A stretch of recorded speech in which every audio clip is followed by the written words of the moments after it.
एक आवाज आपके पीछे भी आ रही है, क्या सड़सड़ आवाज थोड़ी आ रही है। मेरे पीछे सर? हाँ सर, सौरभ सर, आप फैन चल रहा है क्या अभी? अभी थोड़ी देर के लिए बंद कर दो, देख लेते हैं एक बार। अभी आ रही है? हाँ आ रही है, थोड़ी सी आ रही है। चलो, हल्की आ रही होगी बहुत ही। हाँ ऑन कर लो सर फैन, कोई बात नहीं, कर लो, धीमे ऑन रख कर लो लो, कोई। ऑन कर दो, कोई इशू हाँ नहीं। शुरू कर दो सर अब। हाँ जी, आप मुझे सुन पा रहे हैं? जी सर। ओके। क्या काम करते हैं अभी आप, किस विभाग में हैं? सर अभी मैं प्राइवेट ही जॉब करता हूँ, कोचिंग इंस्टीट्यूट वगैरह में पढ़ाता हूँ सर। अच्छा, किस किस बात चीज की कोचिंग? सर आरएस की है, एसआई की है, या कांस्टेबल वगैरह जो भी कंपटीशन फील्ड की कोचिंग आती है तो उससे संबंधित पढ़ाता हूँ सर। ओके। चलिए। अ, आपने कहा कि लिखा है अपने बायोडाटा में मौलाना आजाद यूनिवर्सिटी जोधपुर, जी सर। यहाँ से आप पीएचडी कर रहे हैं। जी सर। मौलाना आजाद के बारे में कुछ बताइए, विशेष बातें। सर मौलाना जो आज़ाद थे वो कांग्रेस के बड़े नेता रहे हैं, और भारत के प्रथम शिक्षा मंत्री के रूप में उनकी ख्याति है। और उन्होंने लंबे समय तक भारत के शिक्षा मंत्री के रूप में काम किया है। आज़ादी में भी गांधी जी के साथ कंधे से कंधा मिलाकर काम किया है। खास करके मुस्लिम वर्ग के अंदर जो आधुनिक शिक्षा का प्रचार प्रसार है, उनमें उनके योगदान के लिए उनको अभी भी याद किया जाता है। और भी कोई व्यक्ति है जो आधुनिक शिक्षा को बढ़ावा देने के लिए ऐसे, विशेष तौर से मुस्लिम समुदाय में? जी सर, सर सैयद का नाम आता है, जो पहले व्यक्ति थे। उन्होंने पाश्चात्य शिक्षा को मुस्लिम वर्ग के अंदर बढ़ावा देने के लिए प्रयास किए थे। ओके। आप पीएचडी कर रहे हैं तो आपको तो शिक्षा के क्षेत्र में जाना चाहिए था। सर ये पीएचडी का जो मोटो बना, या मेरा जो मन बना, वो सर आरएस की तैयारी करते हुए ही जो इतिहास विषय से प्रेम हो गया उसके कारण बना। टीचिंग फील्ड में जाने का ऐसा कोई मन नहीं था शुरुआत में। पर सर जब आरएस लगातार बहुत लंबे समय तक पोस्टपोन होता रहा, तो फिर सर टीचिंग करके मुझे अपना जेब खर्च निकालने के लिए, पढ़ाने के लिए इंस्टीट्यूट में जाना पड़ा। ओके। अभी आप शोध कर रहे हैं इतिहास में। जी सर। अभी तक के आपके शोध कार्य का कुछ सार समझाइए हमें। सर अभी हमारा शोध कार्य का ये पहला सेमेस्टर ही है। पिछले वर्ष ही मैंने ज्वाइन किया था। अभी हमारे फर्स्ट सेमेस्टर के एग्जाम कंप्लीट हुए हैं।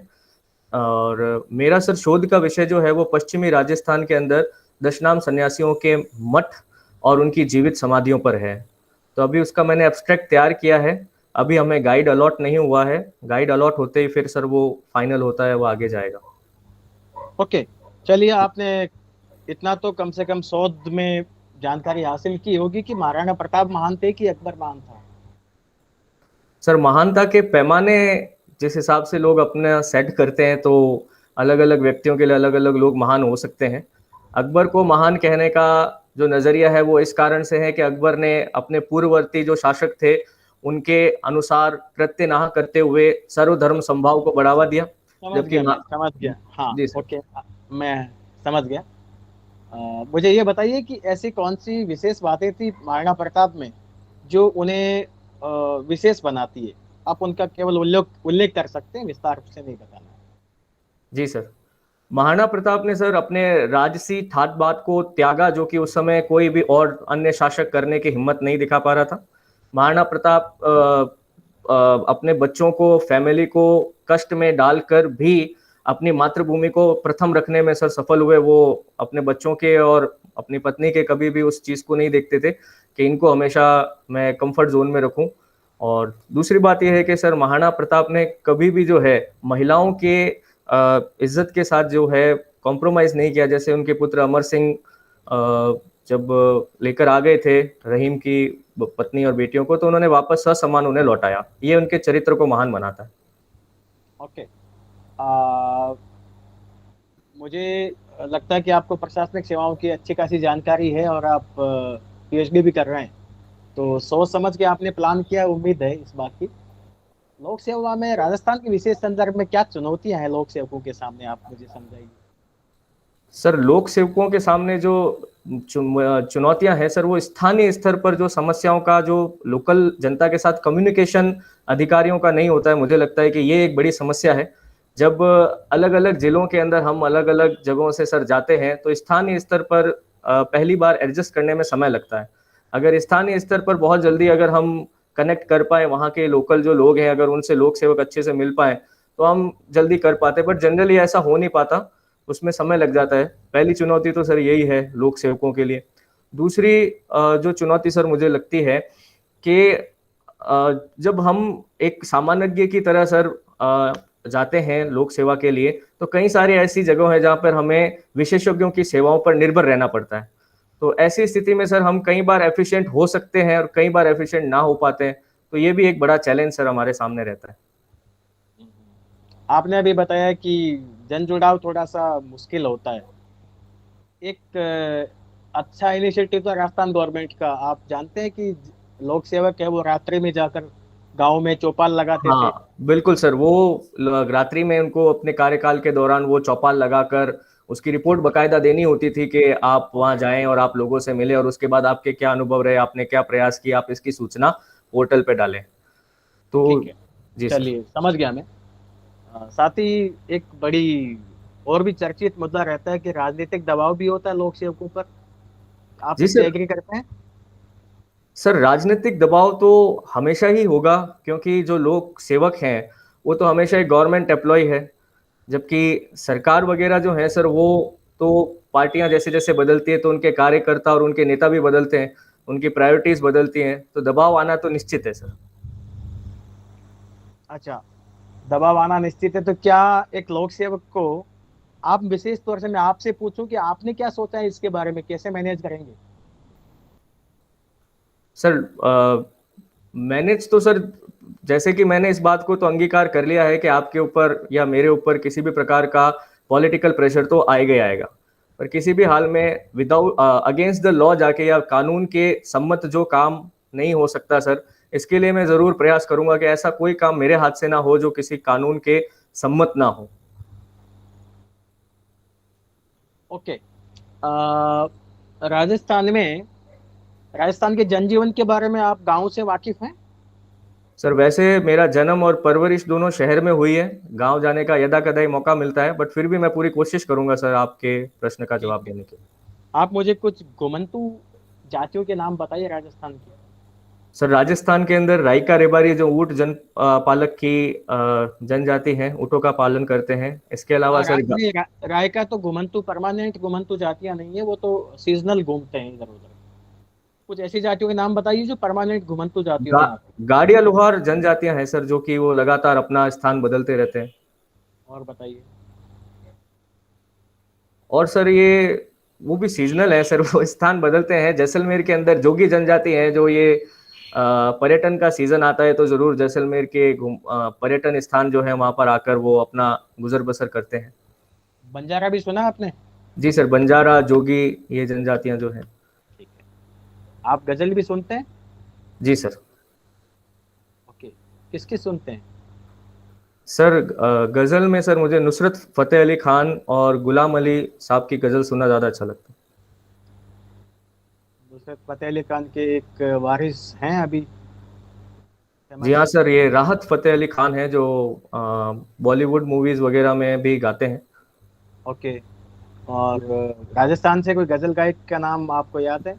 जी सर, मेहंदी हसन हुए हैं जिन्हें गजल सम्राट की उपाधि दी गई है, वो और झुंझुनू झुंझुनू से थे। एक सर जगजीत सिंह जी हुए हैं, वो उनका संबंध गंगानगर जिले से था। ओके। जी सर। अच्छा, मुझे जगजीत सिंह की गजलों के किसी के बोल बताइए, एक दो के, बस केवल आपने बोल बताने हैं। जी सर, वो सर जगजीत सिंह की एक गजल है सर जो अच्छी लगती है मुझे। अ, सर एकदम से मैं भूल गया सर, माफी चाहूंगा। ये चलिए कश्ती भी मैं दे दो, दो गजल का नाम बताता हूँ आपको। ये ना कश्ती भी चिट्ठी। दे दो, ये पानी भी दे दो, वो मुझे लौटा दो मेरी जवानी। वो अच्छा, बचपन का ये सर है, थोड़ा सा स्लिप हो गया। दुनिया में गजल के बेताज बादशाह किसे मानते हैं?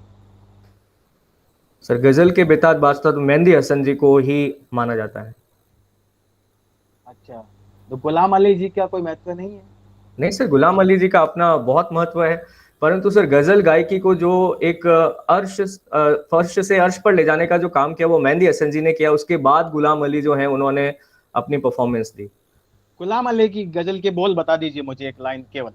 हाँ सर, इनकी गजल कमाल। मुझे, हाँ सर, चुपके चुपके रात दिन आंसू बहाना याद है, हमको अक्सर आशिकी का वो जमाना याद है। तो इसमें कहते हैं कि दोपहर की चाह में, वो हाँ आगे का बोल याद है आपको? सर, दोपहर की धूप में, हाँ, धूप में, सॉरी, धूप धूप में। में सर, छाव में, या वो तुम्हारा आना दफ्तन और मेरा कोठे पर वो मुस्कुराना याद है। Okay, thank you. आगे मोदी जी शुरू कीजिए।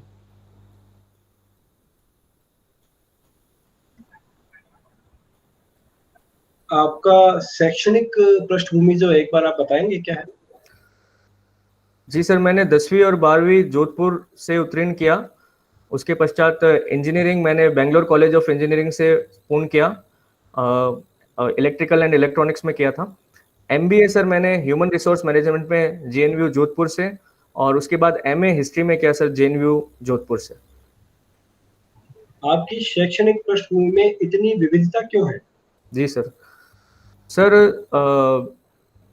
जैसे जैसे आगे बढ़ता गया मैं पढ़ाई के क्षेत्र में सर, वैसे वैसे गोल चेंज होते रहे सर, जो ड्यूरिंग द सर्कमस्टांसेस हमारे प्रेजेंट के थे, वर्तमान के, उसके अनुसार। जैसे सर इंजीनियरिंग के बाद जॉब तो थी, परंतु शुरुआती संघर्ष बहुत था, और मुझे ऐसा लगता था कि अगर मैं किसी कंपटीशन एग्जाम की तैयारी करूं तो अच्छा परफॉर्म कर सकता हूं।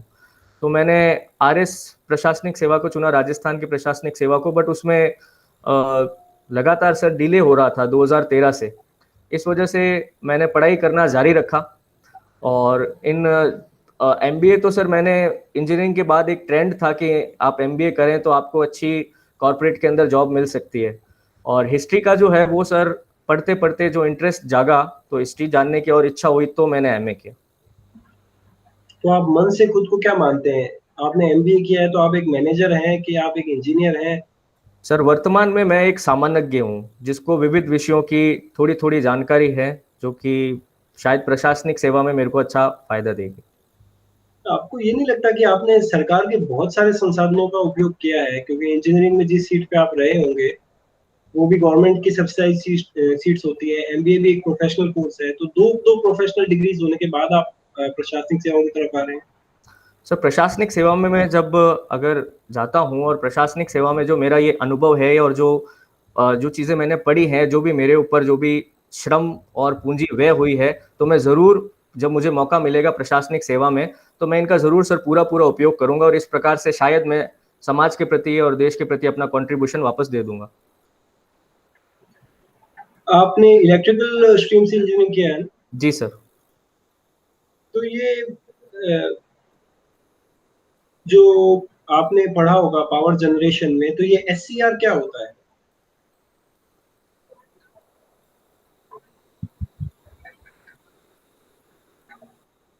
शॉर्ट सर्किट रेजिस्टेंस सर, नहीं। सिलिकॉन कंट्रोल रेक्टिफायर जैसा कुछ पढ़ा है? सिलिकॉन कंट्रोल रेक्टिफायर सर, ये तो याद है मुझे। रेक्टिफायर्स जो हैं सर, ये बेसिकली जो हैं अल्टरनेटिंग करंट को कंट्रोल करने का और चेंज करने का काम करते हैं। पहले हम कॉपर रेक्टिफायर्स यूज करते थे, और अभी हम सिलिकॉन बेस्ड यूज करते हैं। अच्छा, एक कंडक्टर और इंसुलेटर में क्या डिफरेंस होता है? सर बेसिकली कंडक्टर जो है चालक है, जो कि विद्युत धारा को एक से दूसरे में प्रवाहित होने में मदद करता है, जबकि इंसुलेटर या रेजिस्टेंस जो है वो विद्युत को रोक देता है, ब्लॉक कर देता है, आगे नहीं जाने देता। इंजीनियर्स डे क्या होता है? सर इंजीनियर्स डे हम 15 सितंबर को मनाते हैं। ये मोक्षगुंडम विश्वेश्वरैया, जो भारत के एक बड़े प्रसिद्ध इंजीनियर रहे, उनका जन्म दिवस है। उन्होंने कौन सी ब्रांच में इंजीनियरिंग किया था, इलेक्ट्रिकल में कि मैकेनिकल में? उन्होंने मैकेनिकल में किया था सर। आप श्योर हैं इस बारे में? सर मैकेनिकल और इलेक्ट्रिकल नहीं, उन्होंने सिविल में किया था, सॉरी सर। आपके इलेक्ट्रिकल इंजीनियरिंग का प्रशासन में उपयोग क्या है? सर अगर मेरी नियुक्ति किसी ऐसे विभाग में होती है जैसे बिजली विभाग है या यहाँ पर ऐसी कोई पोस्ट मिलती है, तो वहाँ पर मेरे को डिस्ट्रीब्यूशन और ट्रांसपोर्टेशन, जो हमारी ट्रांसमिशन और डिस्ट्रीब्यूशन जो इलेक्ट्रिसिटी का होता है, उसमें छीजत बहुत होती है। इसको रोकने के लिए सर मैं जरूर कुछ उपाय करना चाहूंगा जो मैंने अपने इंजीनियरिंग के दौरान पढ़े थे। मेरा कनेक्शन गड़बड़ हो रहा है, नेक्स्ट नंबर एक बार आता है, मैं दोबारा लॉग करता हूँ। अर्जुन जी हैं यहाँ पे?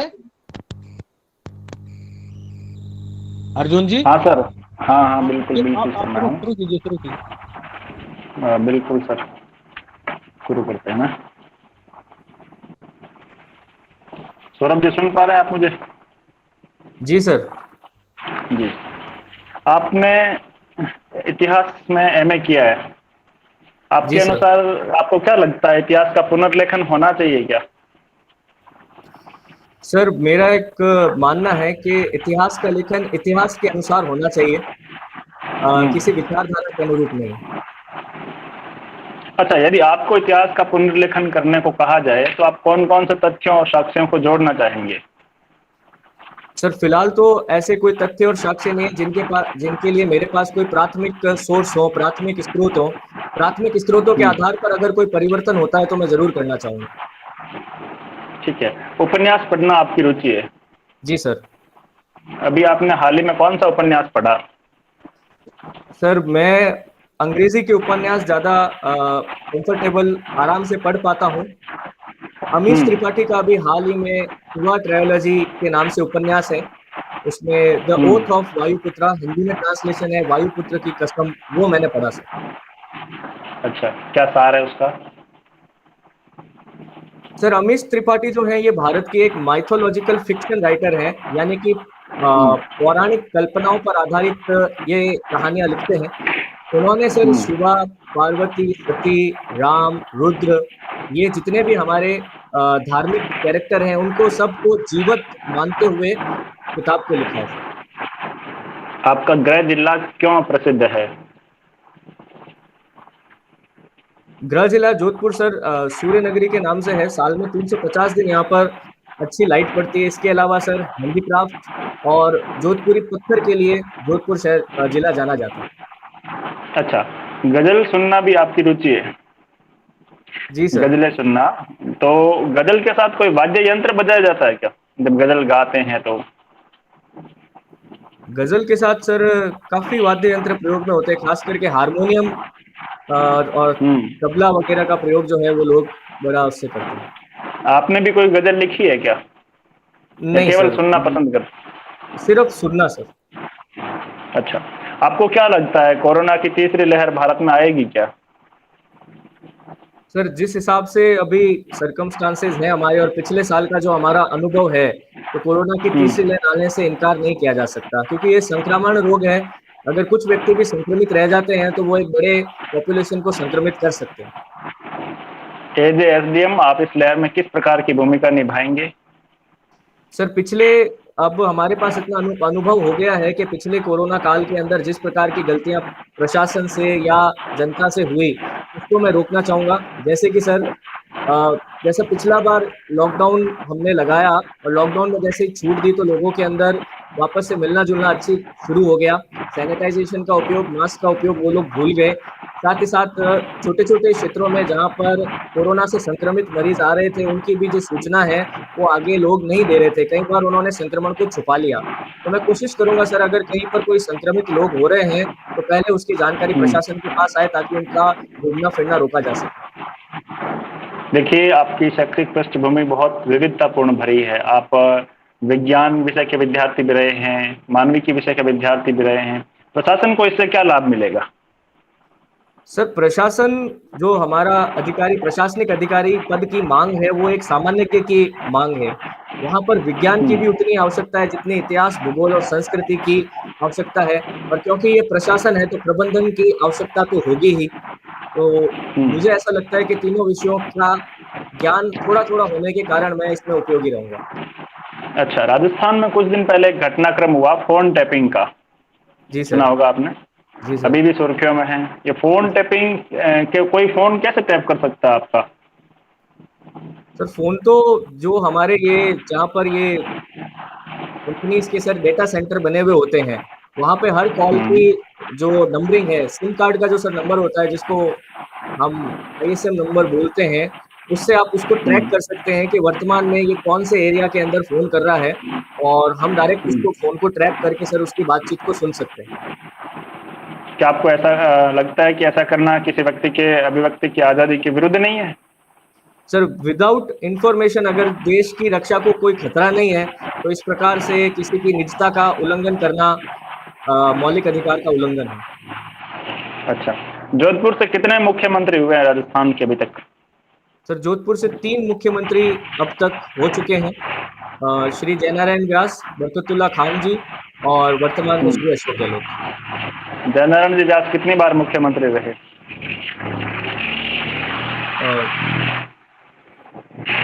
माफ कीजिए सर, ये तो मुझे ठीक है। बरकतुल्ला खान? वो एक बार ही रहते सर। श्योर? जी सर। या दूसरे कार्यकाल में पद पर रहते हुए उनका निधन हुआ? चलिए ठीक है, इसको आप देखना एक बार। और अब मुझे अभी आपने बताया कि नुसरत फतेह अली खान जी ये सब आपके पसंदीदा गजलकार है ना? उनकी कोई एक गजल सुना दीजिएगा हमें, जिन्हें आप अक्सर गुनगुनाते हैं या आपकी जो पसंदीदा है वो सुना दीजिए। सर मैं आपकी अगर परमिशन हो तो इनका एक सर पैराग्राफ है वो सुनाना चाहूंगा। जी जी जी, आप बिल्कुल सुनाइए। सर वो एक ऐसा उनका लाइन आता है, मोहब्बत में शरीफों की शराफत कम नहीं होती, करो सोने के 100 टुकड़े तो कीमत कम नहीं होती, कशिश को और बढ़ जाती है राहत कम नहीं होती, बिछड़ के मैंने देखा है मोहब्बत कम नहीं होती। अच्छा, ये आपकी गजल के सुनना, ये आपको लगता नहीं कि आपके प्रशासन में आपका जो डेडिकेशन होगा उसके लिए ये कहीं ना कहीं खतरनाक साबित हो सकेगा? सर संगीत को सुनना, कई सारे जो वैज्ञानिक हैं या जो इसको रिसर्च करने वाले लोग हैं उनके अनुसार आपको मानसिक रूप से बड़ा तनाव से मुक्ति देता है। विभिन्न प्रकार के बहुत बढ़िया, बहुत बढ़िया। लोगों की एक रुचि हो शब्द सकती आजकल टर्म है G7, ग्रुप 7 नाम से। जी सर। अभी हाल ही में ये चर्चा में है, जी आपको सर। इसके बारे में जानकारी है? सर मैं इसके सदस्य देशों के नाम बता सकता हूँ। अभी इसका एक सम्मेलन हो रहा है, आपको उसकी जानकारी है? सर इसके बारे में चलिए ठीक है, जी सर। ठीक है ठीक है। अभी हाल ही में एक टेनिस का एक टूर्नामेंट आयोजित हो रहा है, फ्रेंच ओपन करके। आपको इसके बारे में थोड़ी सी जानकारी है? हाँ, फ्रेंच ओपन के बारे में बता दूंगा। इससे संबंधित एक टर्म यूज होती है, क्ले कोर्ट। जी सर। इसके बारे में बताइए हमें, क्ले कोर्ट क्या है? सर जो टेनिस के कोर्ट हैं वो अलग अलग पद्धति से तैयार हो सकते हैं। ग्रास कोर्ट हो सकता है, सिंथेटिक कोर्ट हो सकता है या क्ले कोर्ट हो सकता है। फ्रांस के अंदर जो कोर्ट इस्तेमाल किए जाते हैं उसमें लाल मिट्टी को जमा कर कोर्ट तैयार किया जाता है। इसे रोला गैरो भी कहा जाता है, इसे क्ले कोर्ट कहते हैं। इसका बादशाह किस खिलाड़ी को माना जाता है? स्पेन के खिलाड़ी राफेल नडाल, उन्हें कहा जाता है। अच्छा, इस बार वो जीत पाएंगे आपको लगता है? सर उनका पिछला रिकॉर्ड देखते हुए तो लगता है, हालांकि नोवाक जोकोविच इस बार सर ज्यादा मजबूत लग रहे हैं।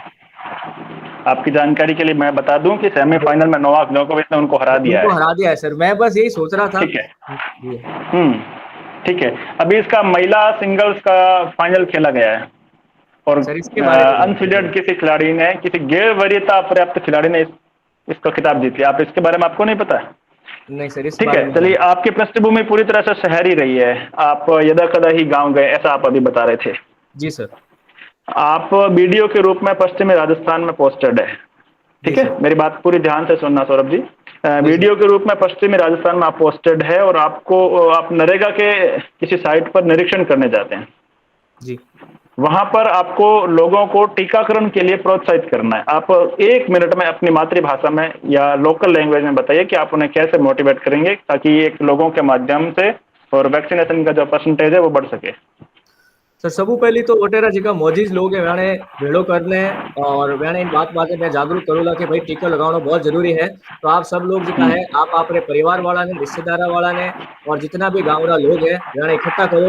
इन बात की गारंटी मैं लूँ कि टीकाकरण बिल्कुल सुरक्षित है और आपके सामने सबू पहली मैं हमारे स्टाफ ने टीको लगान आपने बात सुनिश्चित करूँगा कि इन्हों किन्हीं भी प्रकार कोई नुकसान नहीं है। अफवाह माता ध्यान मत दो और सबू पहले टीकाकरण वास्ते जल्दी जल्दी पधारो।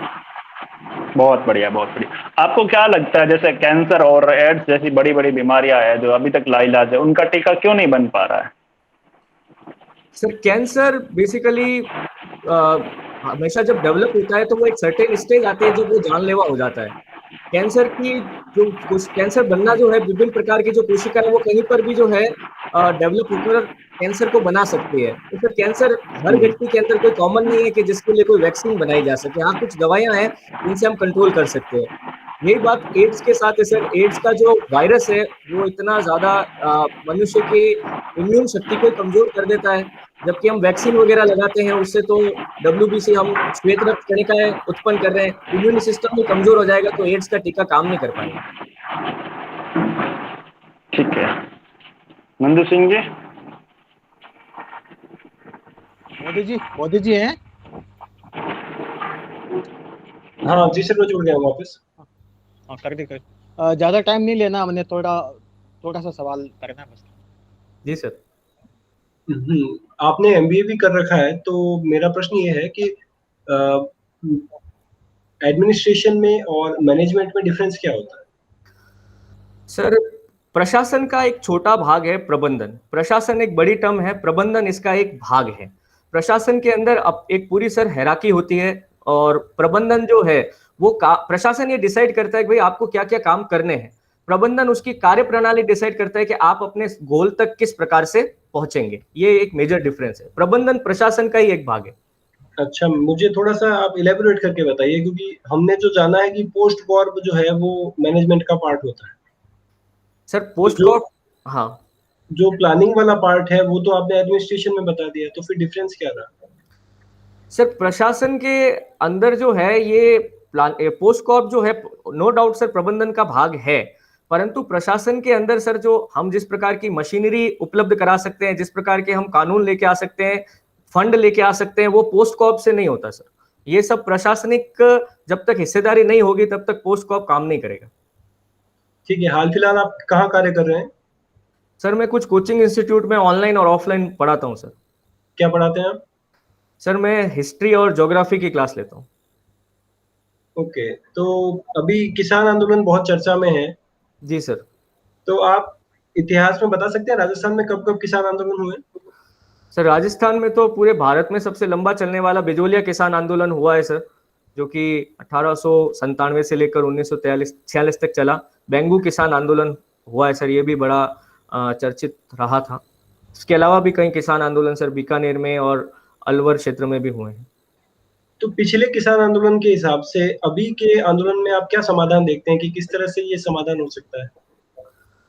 सर बातचीत से समाधान निकल सकता है। अगर किसी प्रकार के जो रूल्स रेगुलेशन जो कानून के अंदर है किसी को आपत्ति है तो कुछ रूल्स रेगुलेशन हटाकर इम्प्लीमेंट कर देखना चाहिए कि इससे किसानों का वास्तव में भला होता है कि नहीं होता है। क्योंकि आज तक डिमांड रही है इस प्रकार के कानूनों की, अगर किसी चीज पर आपत्ति है तो बैठकर सुलझा लेना चाहिए।